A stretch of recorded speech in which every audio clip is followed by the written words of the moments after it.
Tuhan, Kau Raja, Kau yang ku sembah.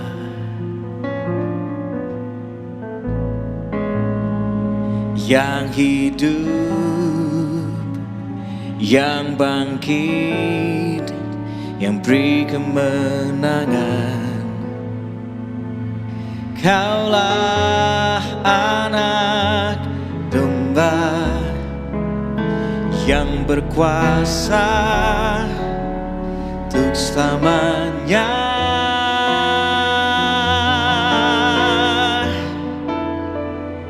Nyatakan keajaiban-Mu, nyatakan dalam hidupku, nyatakan, nyatakan, nyata di sini saat ku menyembah-Mu Tuhan.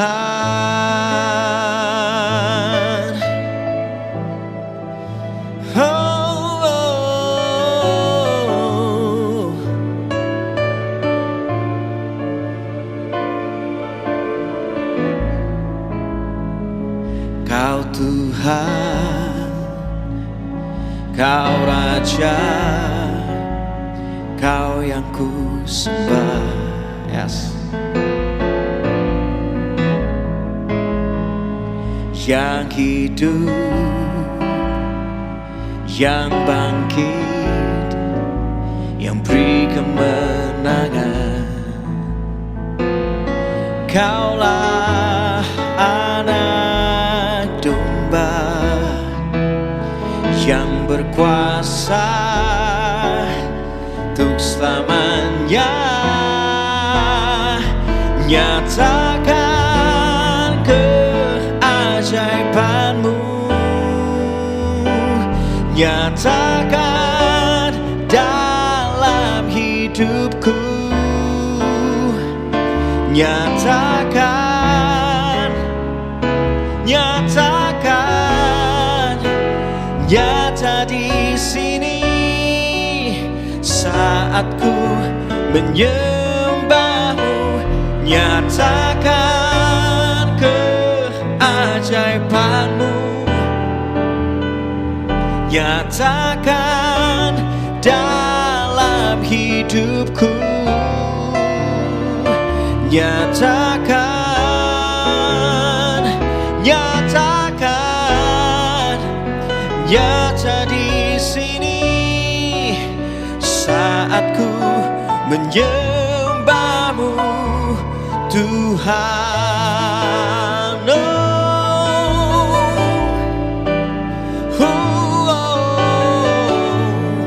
Yes. Keajaiban-Mu terjadi ketika kami menyembah, saat kami mengangkat suara, saat mata kami tertuju kepadamu. Oh, kami merendahkan diri kami, memanggil nama-Mu yang kudus, Yesus, nama di atas segala nama.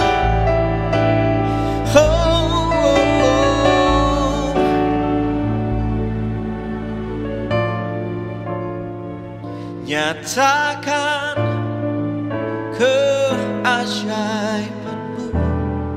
Ini doa kami. Nyatakan dalam hidupku,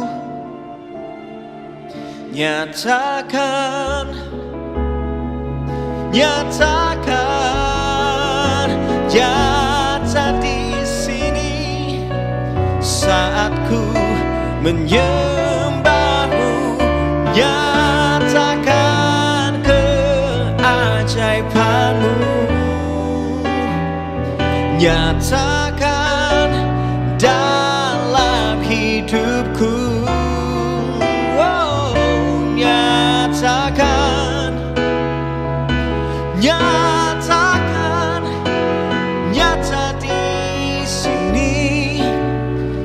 saat ku menyembahmu Tuhan. Oh Yesus, nyatakan Tuhan, nyata di sini saat ku menyembahmu Tuhan. Sambil musik terus dinaikkan. Ada kuasa hadirat Tuhan nyata. Ada kuasa hadirat Tuhan nyata. Yes. Alami kesembuhan saat ini. Alami keajaiban Tuhan saat ini. Dilimpahkan hikmat Tuhan bagi engkau saat ini. Show us your glory, show me your glory. Mata kami memandang kemuliaan-Mu Tuhan. Yes. Oh yes, yes.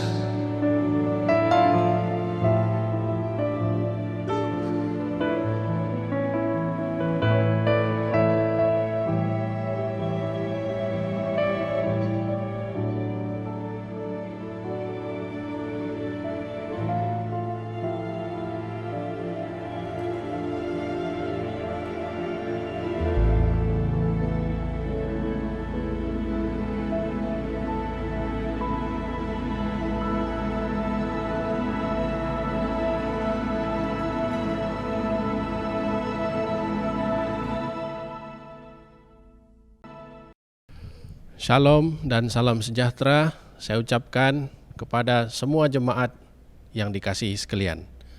Mari kita mulakan kebaktian umum kita. Saya jemput semua berdiri.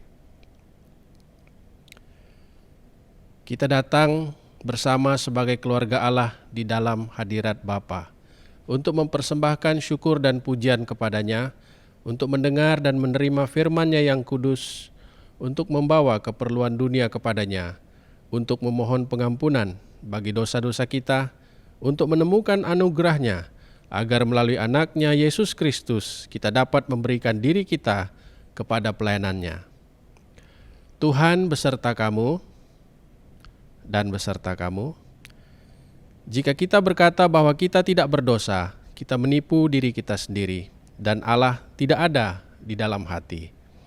Tetapi jika kita mengakui dosa kita kepada Allah, Dia akan menepati janji-Nya dan melakukan apa yang adil. Dia akan mengampunkan dosa kita dan membersihkan kita daripada segala perbuatan yang salah. Marilah kita mengakui dosa kepada Allah Maha Kuasa. Saya jemput jemaat untuk duduk ataupun berlutut. Sama-sama kita katakan, Allah yang penuh belas kasihan, Bapa kami di surga, pencipta kami dan hakim kami telah berdosa terhadap Engkau dan terhadap sesama manusia, baik dalam pikiran, perkataan, dan perbuatan, melalui kelalaian, kelemahan, dan kesalahan yang disengajakan. Kami sekarang bertaubat dan benar-benar menyesal atas kesalahan kami. Bapa, ampunilah kami demi anak-Mu, Yesus Kristus yang telah mati untuk kami. Kuatkanlah kami supaya dapat mengasihi dan mentaati Engkau dalam kehidupan yang baru. Melalui Yesus Kristus, Tuhan kami. Amin. Allah yang Maha Kuasa mengampuni semua orang yang mengakui dosa mereka dengan bertaubat, mengasihani kita, membebaskan kita daripada segala dosa kita. Melalui Yesus Kristus, Tuhan kita, Dia meneguhkan dan menguatkan kita untuk pelayanan-Nya dengan kuasa Roh Kudus dan memelihara kita dalam kehidupan kekal. Amin. Tuhan, bukalah bibir kami, agar mulut kami akan mengisytiharkan pujian kepadamu. Marilah kita menyembah Tuhan, segala pujian bagi nama-Nya. Bersama-sama kita katakan, kemuliaan kepada Bapa, Anak, dan Roh Kudus, seperti pada mulanya, sekarang ini, sampai selama-lamanya. Amin. Haleluya jemaat Tuhan. Mari kita memuji dan meninggikan Tuhan. Glory bagi namanya. Amin.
Kaulah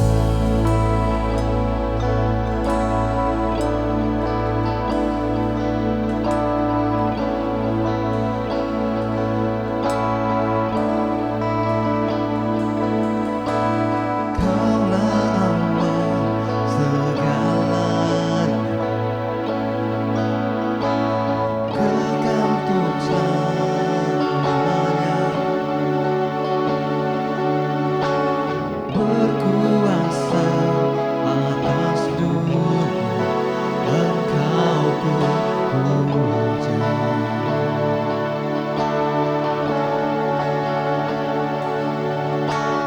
Pembela atas hidup, salimu menghidupkanku, menghapus segala dosaku, Engkau ku puja.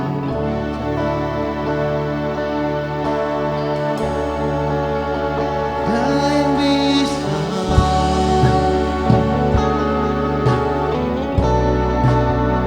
persembahkan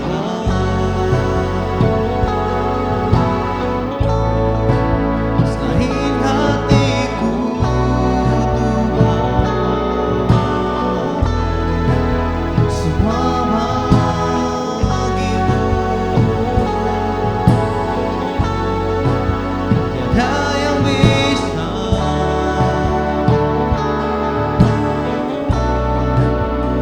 persembahkan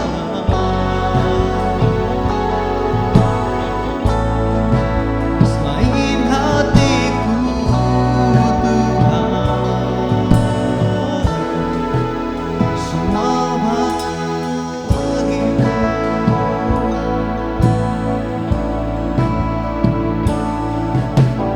Jalan dalam keselamatan,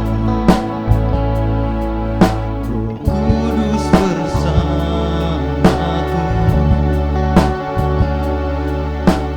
nyatakan janji-Mu, Tuhan, Engkau ku puja. Tiada yang bisa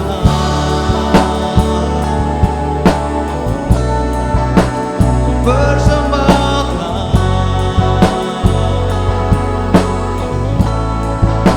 selain hatiku, Tuhan,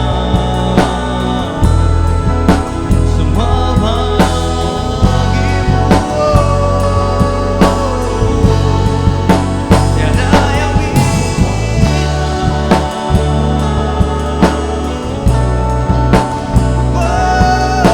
persembahkan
berdoa.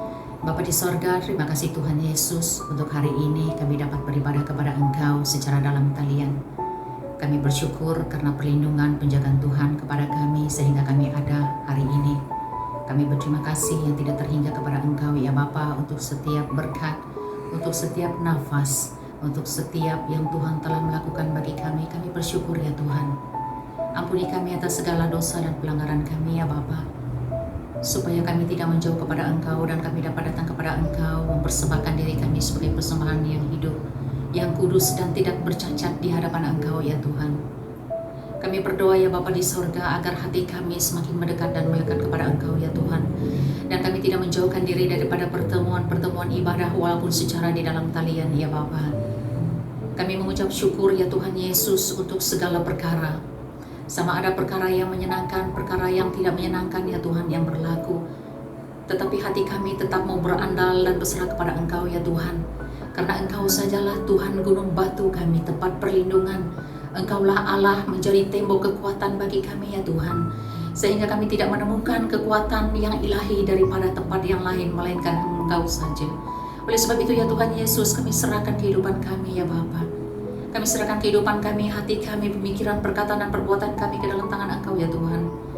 Kiranya Engkaulah yang akan melindungi dan menjaga kami serta memelihara kehidupan kami ya Bapa. Sehingga kami dapat mempersembahkan kehidupan kami sebagai sebuah persembahan yang kudus di hadapan Tuhan. Bapa di sorga, kami juga mau berdoa ya Tuhan. Kami mau mengingatkan untuk majelis gereja-gereja Sabah. Kami serahkan ke dalam tangan Tuhan untuk segala yang telah dirancangkan, untuk segala yang telah diaturkan untuk dilakukan ya Tuhan Yesus, guna pakai untuk menambah baik pelayanan dan untuk mencari jiwa untuk kemuliaan bagi nama Tuhan. Dan segala perkara-perkara yang telah diaturkan ya Bapa di sorga, kami berdoa kiranya semua itu dapat dilaksanakan dan berjalan dengan baik ya Tuhan. Kami juga berdoa ya Bapa di sorga, kiranya Engkau memberkati setiap jemaat supaya dapat menyumbang ya Tuhan Yesus melalui derma untuk guna pakai menambah baik apa yang mereka perlukan ya Tuhan di dalam persatuan ini ya Bapa di sorga. Kami mohon ya Tuhan Yesus, kiranya jemaat juga akan memberikan diri, akan memberikan komitmen dan mengambil tanggung jawab dalam perkara ini ya Tuhan. Bapa di sorga, demikian juga Tuhan Yesus, kami mau berdoa ya Tuhan, khususnya untuk semua orang yang sakit. Kiranya Engkau akan menyembuhkan, kiranya Engkau akan menjamah, memberikan kekuatan-Mu ya Tuhan Yesus, lewat daripada obat-obatan yang mereka makan dan rawatan yang mereka dapatkan daripada dokter. Kami serahkan ke dalam tangan-Mu selebihnya ya Bapa di sorga. Kami hanya berserah dan percaya dan berharap kepada Engkau ya Tuhan. Dan segala sesuatu kami nantikan daripada Tuhan, karena Engkau tidak akan pernah membuatkan kami menanti dengan sia-sia ya Bapa di sorga. Oleh sebab itu ya Tuhan Yesus, Engkau berikan kami hati yang sungguh-sungguh. Engkau berikan kami hati yang benar, yang memikirkan dengan cara dan kehendak Tuhan, bukan yang menurut kehendak dan cara kami ya Bapa di sorga. Oleh sebab itu ya Tuhan Yesus, kami serahkan hati kami ke dalam tangan Engkau ya Tuhan. Kiranya Engkau juga akan menjamah, menguatkan, dan menyembuhkan setiap orang yang berada dalam kelemahan tubuh, bahkan yang terkesan dengan COVID-19 ini ya Tuhan Yesus, di mana keluarga mereka juga mereka telah kehilangan keluarga yang tersayang. Kami serahkan mereka ke dalam tangan-Mu ya Tuhan Yesus. Kiranya Engkaulah yang akan memberikan damai dan sukacita. Engkaulah memberikan kekuatan ya Tuhan Yesus dan keteguhan hati. Kami berdoa agar semua rakyat juga dapat mematuhi SOP dengan cara yang paling ketat sekali ya Tuhan. Sehingga kami tidak hanya mementingkan kepentingan diri kami sendiri, tetapi kami juga mementingkan keperluan orang lain ya Bapa. Kami berdoa ya Tuhan Yesus untuk sistem kesehatan di dalam negara kami Malaysia. Kiranya Engkau memulihkan ya Tuhan hari demi hari. Kiranya Engkau membangkitkan semangat-semangat yang baru ya Tuhan. Bahkan barisan hadapan ya Tuhan Yesus, Engkau berkati ya Tuhan Yesus dengan kelimpahan, dengan kesehatan yang baik ya Tuhan, supaya mereka dapat bekerja menjaga kami ya Tuhan Yesus. Kami berdoa ya Bapa di sorga, kiranya perlindungan Allah selalu sempurna. Dan perlindungan Tuhan itu Tuhan tidak pernah berkelewatan ya Tuhan, tetapi selalu ada dan baru setiap hari. Terima kasih Bapa di sorga, terima kasih ya Tuhan. Sebentar kami akan mendengar firman Tuhan. Kiranya firman Tuhan akan jatuh di dalam hati kami, tanah yang baik, supaya kami dapat melakukan apa yang Tuhan ingin kami lakukan. Bahkan kami memperhatikan segala ketetapan dan peraturan yang Tuhan tuntut daripada kami sebagai anak-anak Tuhan untuk kami melakukannya. Supaya dimanapun kami berdiri ya Tuhan Yesus, dimana kaki kami berinjak, Kami selalu mencerminkan kemuliaan bagi nama Tuhan Yesus. Kami berdoa ya Tuhan Yesus, kiranya jemaat juga akan memberikan hati masing-masing kepada Engkau ya Tuhan. Di dalam musim pandemik ini ya Bapa, di dalam segala keadaan yang kami hadapi ya Tuhan, kami tetap mencari Engkau dan kami tidak pernah putus asa ya Tuhan. Karena kekuatan kami hanyalah di dalam Engkau ya Bapa di sorga. Terima kasih Tuhan, kami serahkan semua ini ke dalam tangan-Mu. Terima kasih Bapa. Terpujilah Engkau ya Tuhan Yesus. Demi nama Yesus kami sudah berdoa dan mengucap syukur. Amin. Amin.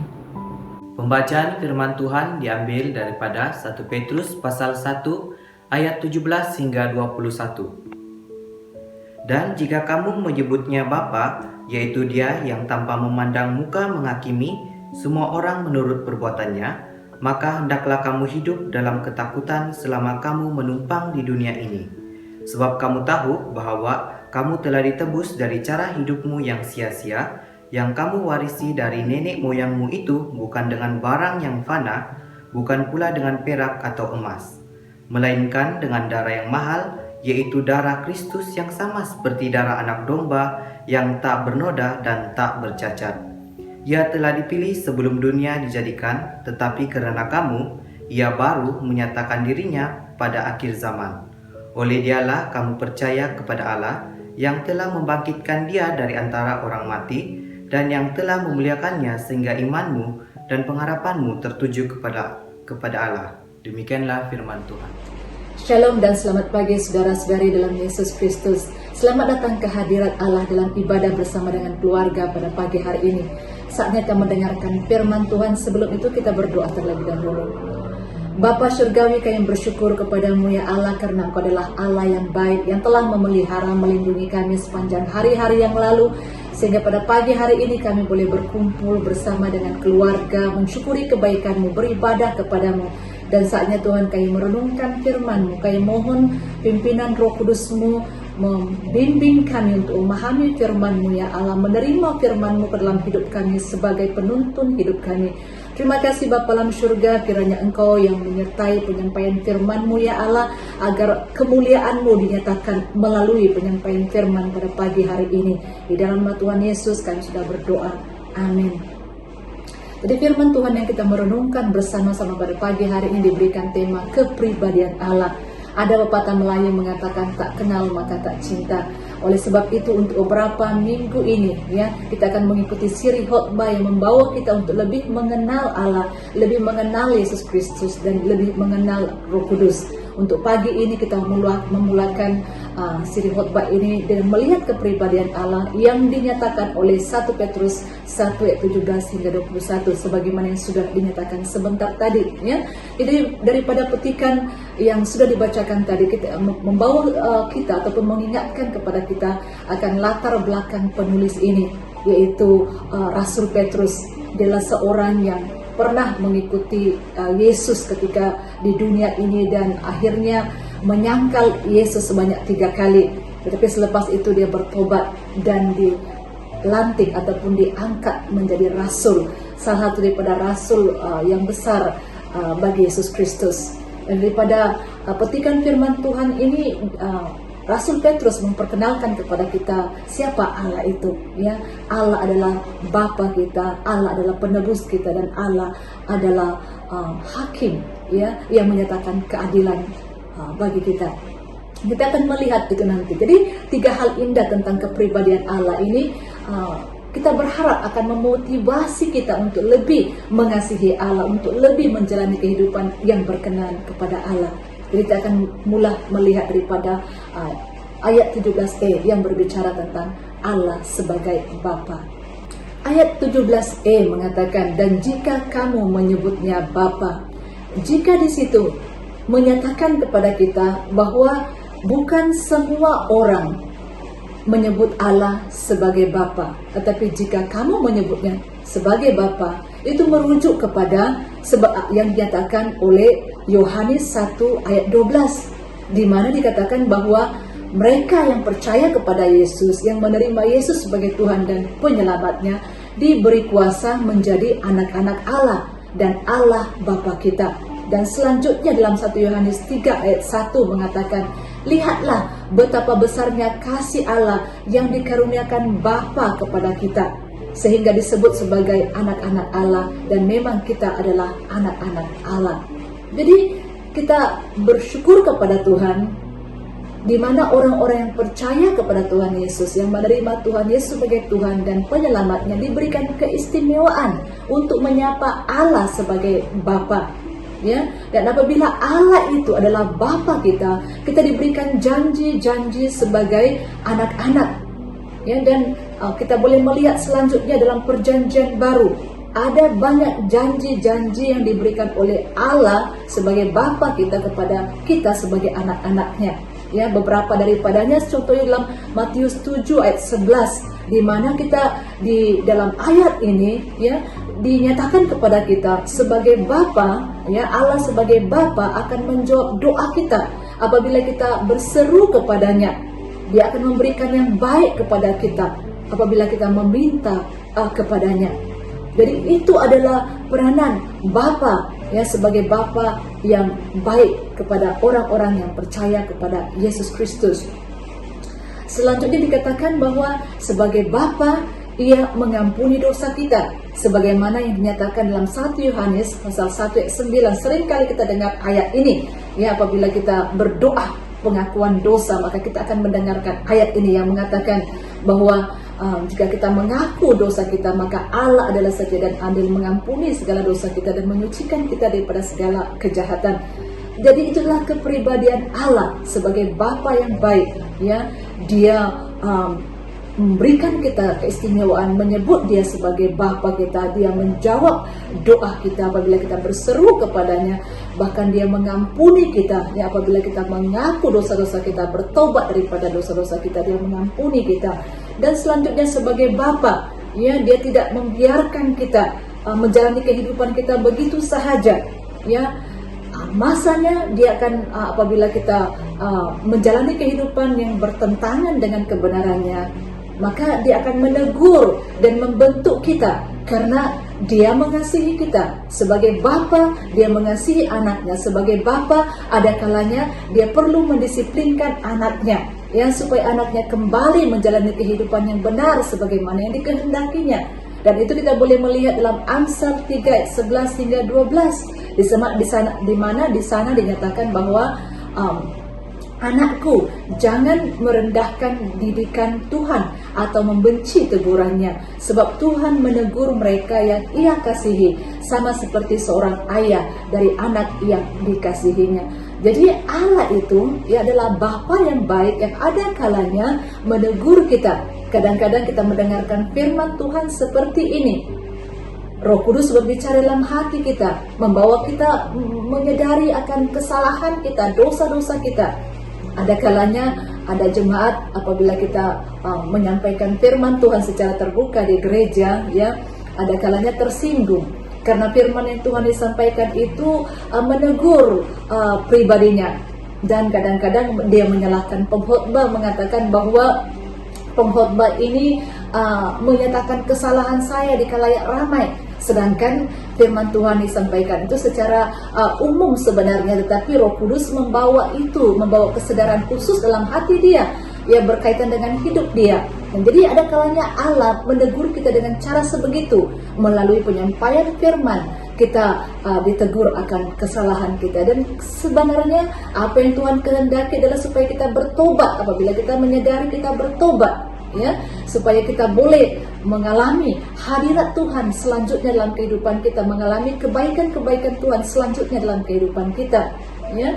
Dan kita melihat di sana bahwa Amsal 3:11 hingga 12 ini menyatakan kepada kita apabila kita ditegur, ya, itu adalah karena Allah mengasihi kita sebagai anaknya.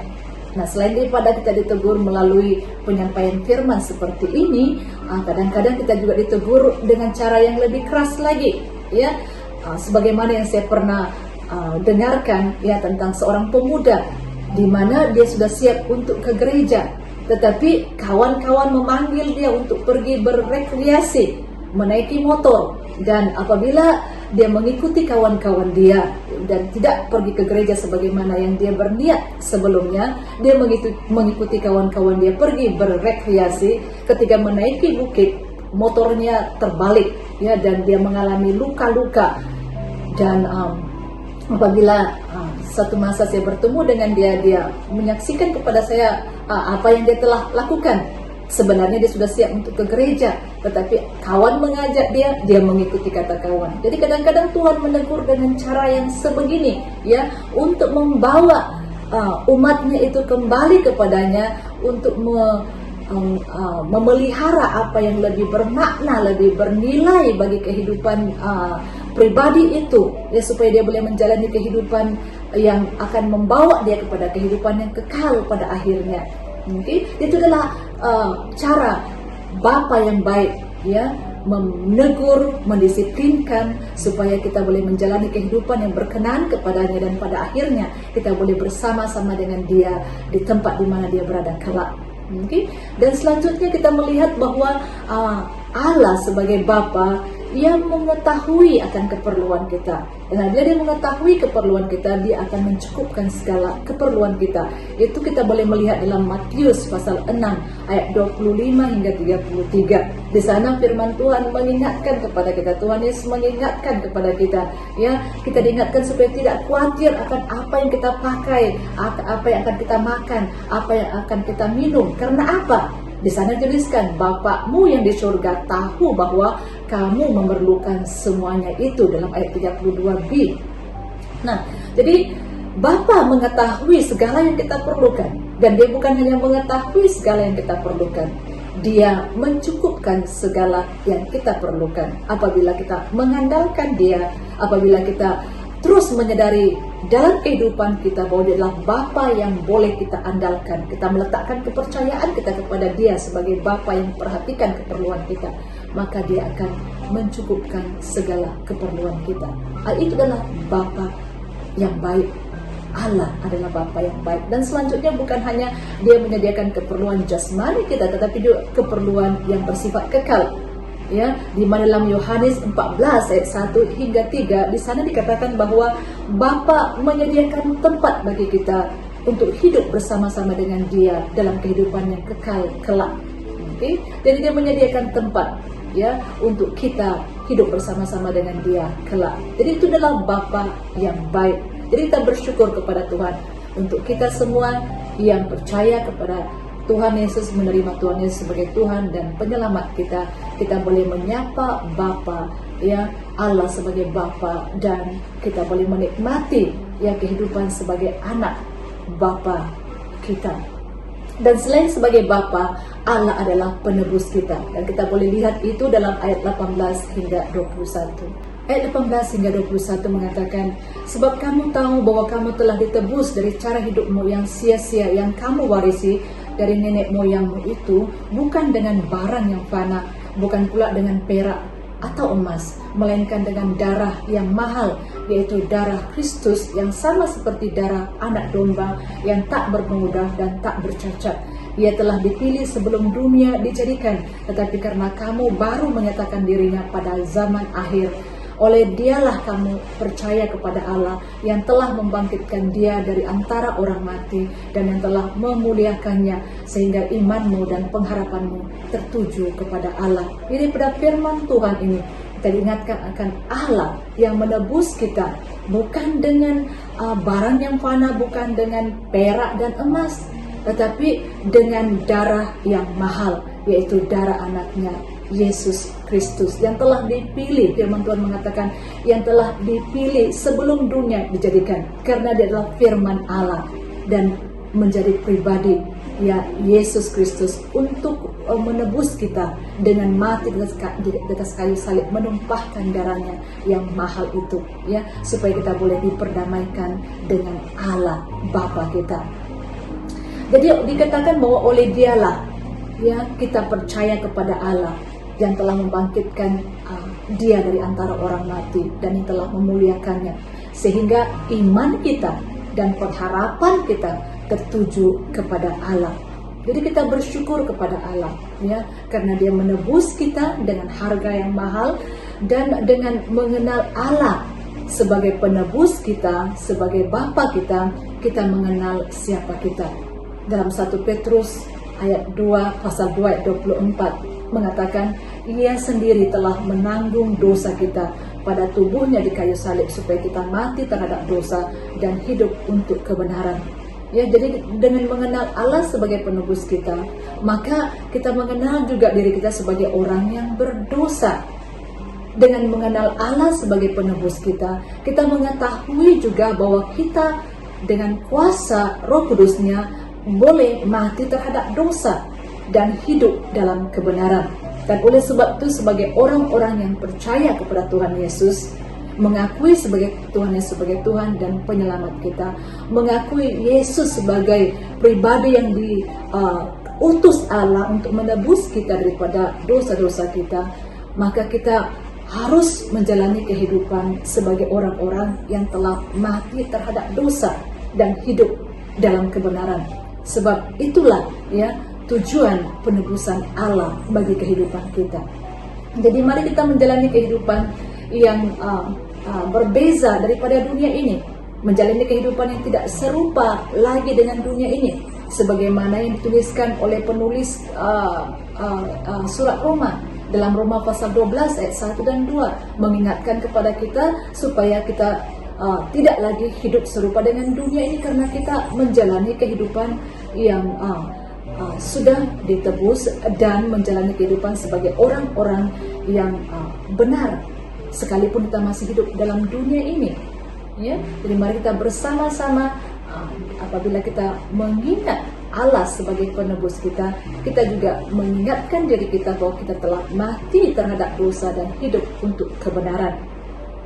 Nah, bila kita menyelidiki keseluruhan Alkitab, ya, ada dua perkara yang kita boleh dapati tentang kepribadian Allah, ya, dan yang jelas ya bahwa Allah itu adalah Allah yang maha kasih, tetapi Allah itu juga adalah Allah yang maha adil.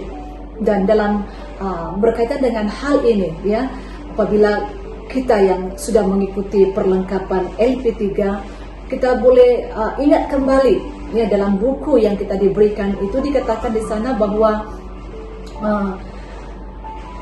salah satu fakta yang paling mengherankan dan paling sukar dipelajari tentang Allah adalah bahwa Dia mengasihi kita sebagaimana kita adanya. Ya, Dia mengasihi kita bukan karena sebagaimana kita adanya, tetapi karena sebagaimana Dia adanya. Karena Alkitab memberitahu kita bahwa Allah adalah kasih. Jadi daripada tulisan ini, saya memahami apa yang dimaksudkan adalah seringkali kita mendengar ataupun kita memahami bahwa Allah mengasihi kita sebagaimana kita adanya, tetapi sebenarnya bukan sedemikian. Menurut daripada penjelasan buku LP3 ini, ya, sebenarnya adalah Allah mengasihi kita bukan sebagaimana kita adanya, tetapi sebagaimana Dia adanya. Apakah keberadaan Allah? Keberadaan Allah sebagaimana dalam 1 Yohanes 4 ayat 8 adalah Allah adalah kasih. Itu adalah keberadaan Allah, itu adalah kepribadian Allah.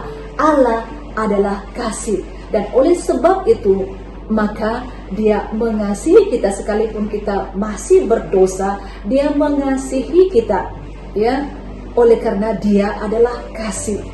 Bukan sebagaimana kita adanya, tetapi oleh sebagaimana Dia adanya, yang adalah kasih, maka Dia mengasihi kita. Tetapi Alkitab yang sama memberitahu kita bahwa Allah adalah kasih dan murah hati, juga memberitahu kita bahwa Allah yang sama ini juga adalah Allah yang adil dan benar dan harus menghukum dosa. Itu adalah kepribadian Allah. Dia adalah Allah yang maha kasih, Dia adalah Allah yang kudus, yang juga adil. Dia harus menghukum dosa manusia. Jadi kita sudah mendengar tentang dua hal yang indah tentang kepribadian Allah. Allah adalah Bapa kita, Allah adalah penebus kita. Selain daripada itu, Allah yang maha adil juga adalah Allah yang maha kasih. Dan saatnya kita akan melihat ya Allah sebagai hakim, sebagaimana yang dikatakan dalam ayat 17b. Dikatakan di sana, yaitu Dia yang tanpa memandang muka menghakimi semua orang menurut perbuatannya. Maka hendaklah kamu hidup dalam ketakutan selama kamu menumpang di dunia ini. Rasul Petrus mengingatkan para penerima suratnya, kalau mereka mengakui Allah sebagai Bapa, mereka juga kena menerima Allah sebagai hakim yang membalaskan orang menurut perbuatannya selagi mereka menumpang di dunia ini. Dan oleh sebab itu Rasul Petrus mengingatkan mereka supaya hendaklah mereka hidup dalam ketakutan. Apa yang dimaksudkan oleh Rasul Petrus hidup dalam ketakutan adalah hidup berhati-hati menurut kehendak Tuhan. Sebab apabila orang telah menerima apa yang dilakukan oleh Allah yang membawa penebusan kepada umat manusia, maka mereka juga harus menerima bahwa mereka yang percaya kepada Yesus Kristus yang telah diutus oleh Allah sebagai penebus itu harus menjalani kehidupan yang mati terhadap dosa dan hidup dalam kebenaran. Dan itulah yang dimaksudkan, ya, supaya para penerima surat ini hidup berhati-hati, tidak lagi hidup menurut keinginan nafsu sendiri, keinginan daging sendiri, tidak lagi hidup menurut serupa dengan dunia ini seperti mana yang dikatakan dalam Roma pasal 12 ayat 1 hingga 2, tetapi hidup menurut kehendak Tuhan. Dan dengan demikian maka kita menjalani kehidupan yang hormat dan takut akan Tuhan. Dalam Mazmur 62:13 dikatakan, dan padamu juga kasih setia ya Tuhan, sebab engkau membalas setiap orang menurut perbuatannya. Jadi apabila Allah membalas orang menurut perbuatannya, menurut pemazmur, itu merupakan penyataan kasih setia Tuhan. Maka mari kita bersama-sama, ya, dengan pengetahuan ini dalam kita menjalani kehidupan kita setiap hari, dalam kita menjalani kehidupan kita setiap saat, mari kita sentiasa diingatkan untuk hidup hormat dan takut akan Tuhan, berhati-hati hidup menurut kehendaknya. Sebab pada akhirnya kita akan menghadap, ya, penghakiman yang kekal, yang terakhir. Dalam Wahyu 20 ayat 11 hingga 15 kita diingatkan di sana bahwa sampai saatnya setiap orang akan menghadap tahta putih yang besar, di mana Allah menghakimi setiap orang menurut perbuatannya. Yang hidup dalam kebenaran selagi menumpang di dunia ini, maka pada akhirnya mereka akan hidup bersama-sama dengan Bapa di tempat di mana Bapa berada. Dan bagi mereka yang hidup bertentangan dengan kebenarannya, pada akhirnya akan mengalami penghakiman yang kekal. Nah, itulah keadaannya Allah sebagai hakim. Jadi daripada firman Tuhan ini yang membawa kita untuk mengenali kepribadian Allah melalui surat Rasul Petrus ini, maka kita diingatkan, ya, bahwa kita bersyukur kita mengenali Allah sebagai Bapa kita mengenali Allah sebagai penebus kita mengenal Allah sebagai hakim kita, dan dengan pengetahuan ini kiranya memotivasi hidup kita untuk lebih mengasihi Allah, lebih menjalani hidup yang hormat dan takut akan Allah, lebih menjalani hidup yang sesuai dengan kehendak Allah. Itu adalah bagi kita yang sudah menerima Tuhan Yesus sebagai Tuhan dan penyelamat kita. Tapi bagi mereka yang mungkin, ya, belum sampai kepada pengalaman ataupun kesadaran bahwa Allah adalah Bapa, bahwa Allah adalah penebus, bahwa Allah adalah hakim, saat ini ada peluang, ya, untuk sampai kepada pengalaman sedemikian.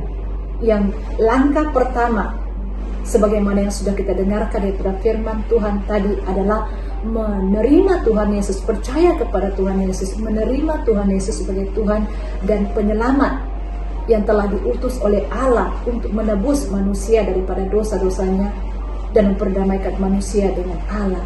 Jadi bagi mereka yang mendengarkan firman Tuhan ini dan belum lagi yang menerima Tuhan Yesus, kesempatan diberikan kepada saudara-saudari. Saudara-saudari boleh sendiri berdoa di tempat masing-masing yang menerima Tuhan Yesus sebagai Tuhan dan penyelamat ke dalam kehidupan. Maka dengan demikian, ya, kita akan disebut sebagai anak-anak Allah, dan kita adalah orang-orang yang ditebus oleh Allah, yang diperdamaikan, ya, dengan Allah.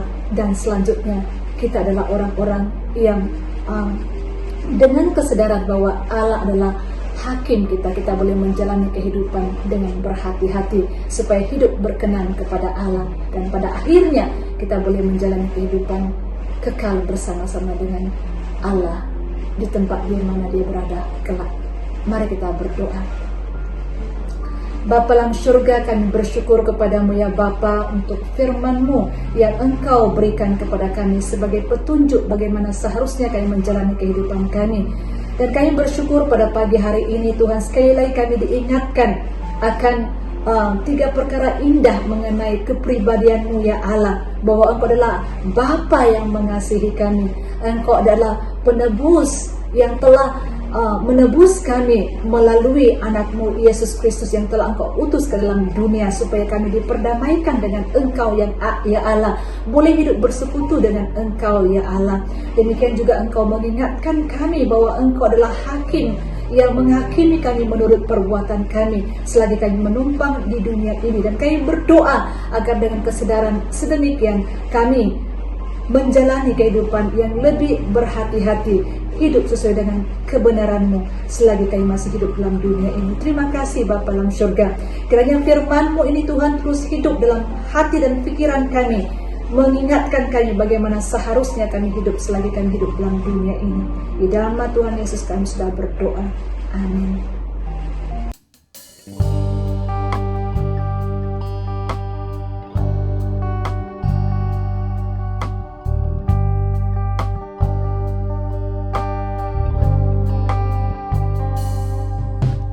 Bukan dengan barang fana Kau membayar dosaku, dengan darah yang mahal, tiada noda dan celah. Bukan dengan emas perak Kau menebus diriku, oleh segenap kasih dan pengorbananmu, ku telah mati dan tinggalkan cara hidupku yang lama. Semuanya sia-sia dan tak berarti lagi. Hidup ini ku letakkan pada mezbah-Mu ya Tuhan. Jadilah padaku seperti yang Kau ingini. Ku telah mati dan tinggalkan cara hidupku yang lama. Semuanya sia-sia dan tak berarti lagi. Hidup ini ku letakkan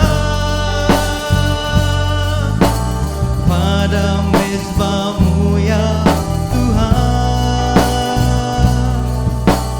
Jadilah padaku seperti yang Kau ingini. Jadilah padaku seperti yang Kau ingini.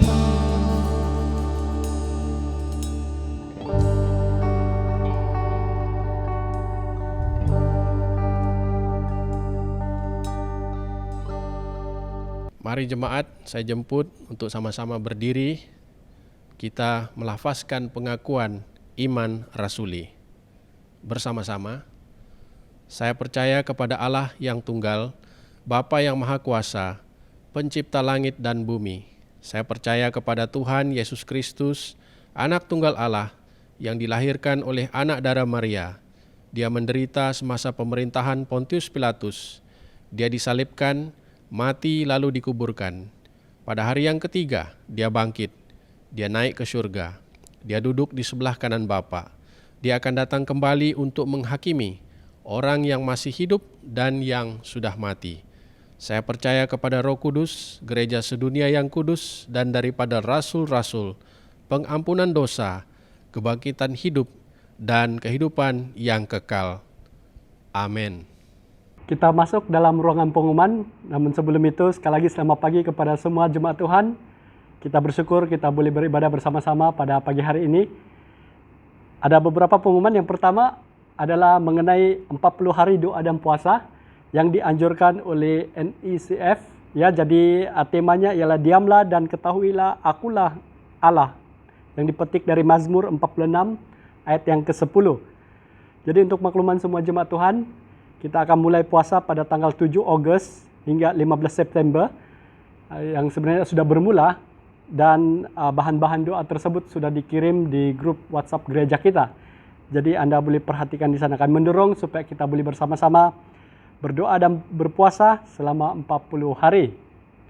Nah, yang kedua, seperti yang telah diumumkan pada beberapa minggu lepas, minggu ini juga masih kita memungut dana untuk Minggu Kebajikan Diocese. Jadi sekali lagi kami mendorong kepada semua jemaat Tuhan, bagi Anda yang sudah memberi, terima kasih atas pemberianmu. Dan bagi Anda yang belum berkesempatan, minggu ini masih ada kesempatan untuk kita memberi kepada dana Kebajikan Diocese. Jadi untuk makluman kita juga, sepanjang bulan Ogos ini merupakan bulan Kebajikan Diocese Sabah. Ya, jadi kami mendorong supaya kita terus menyumbang kepada dana ini untuk membantu kebajikan di dalam diocese kita. Yang seterusnya, yang ketiga, ini makluman kepada semua pemimpin-pemimpin baru. Kita akan mengadakan latihan pemimpin sel kepada pemimpin-pemimpin yang baru, baik dewasa, muda-mudi maupun kanak-kanak. Jadi kepada semua penyelia dan pemimpin sel yang ada sekarang ini, sila daftarkan pemimpin-pemimpin baru yang boleh kita latih, yang akan bermula pada 24 hari bulan 8 atau pada setiap hari Selasa, bermula pada 24 hari bulan Ogos. Ya, jadi sekali lagi kami mendorong supaya semua penyelia dan pemimpin sel mendaftarkan pemimpin-pemimpin yang baru untuk diperlengkapi. Yang seterusnya, yang keempat adalah mengenai kebaktian penetapan. Seperti yang kita maklum, penetapan kita pada bulan Oktober nanti. Namun kami mendorong kepada semua pemimpin, sekali lagi kepada semua penyelia sel, dan juga kepada semua ibu bapa, sekiranya ada jemaat yang belum ditetapkan, sebab kita maklum bahwa 2 tahun kita tidak ada penetapan pada tahun lepas dan juga pada tahun ini. Kalau Tuhan buka jalan pada bulan Oktober, maka akan ada penetapan. Ya, jadi sekali lagi kami mendorong kepada semua yang belum ditetapkan, sila dapatkan borang daripada pihak gereja. Dan kelas penetapan ini atau bimbingan penetapan nanti akan bermula pada 2 September, setiap hari Kamis, bermula dari jam 8 hingga jam 9.30 malam. Ya, jadi perlengkapan-perlengkapan yang kita adakan sekarang, semuanya kita adakan di atas talian. Jadi sila ambil perhatian mengenai kebaktian penetapan dan juga kelas penetapan. Yang seterusnya, seperti biasa, ini merupakan bacaan Alkitab dan juga ayat hafalan kepada semua anak-anak dan juga adik-adik kita. Jadi pada minggu yang akan datang ini, bacaan Alkitab itu dipetik daripada Kejadian pasal yang ke-10 hingga pasal yang ke-14. Kejadian bab yang ke-10 hingga bab yang ke-14. Jadi seperti biasa, setiap hari bermula pada esok hari Anda akan membaca sampai pada hari Jumat nanti. Yang seterusnya, ayat hafalan minggu depan, sila ambil perhatian adik-adik semua. Ayat hafalan minggu depan ialah dipetik dari Injil Yohanes, pasal yang ke-15, ayat yang pertama. Saya ulang sekali lagi, Injil Yohanes, pasal yang ke-15, ayat yang pertama. Jadi Anda juga boleh perhatikan di skrin kaca TV Anda maupun di handphone, ayat hafalan bahkan pembacaan yang telah saya sebutkan sebentar tadi. Jadi terima kasih sekali lagi kepada semua jemaat Tuhan, terima kasih untuk perhatian kita semua. Kiranya Tuhan memberkati kita dan kita berjumpa lagi pada minggu yang akan datang. Yohanes pasal 10 ayat 11. Akulah gembala yang baik. Gembala yang baik memberikan nyawanya bagi domba-dombanya. Tuhan memberkati. Doa Tuhan bersama-sama. Bapa kami yang di syurga, dikuduskanlah namamu. Datanglah kerajaan-Mu. Jadilah kehendak-Mu di bumi seperti di syurga. Berikanlah kami pada hari ini makanan kami sehari-hari. Ampunilah kami akan dosa-dosa kami, seperti kami juga mengampuni orang-orang yang bersalah kepada kami. Janganlah membawa kami ke dalam pencobaan, tetapi lepaskanlah kami daripada yang jahat, karena Engkaulah yang mempunyai kerajaan, kuasa dan kemuliaan, sekarang dan selama-lamanya.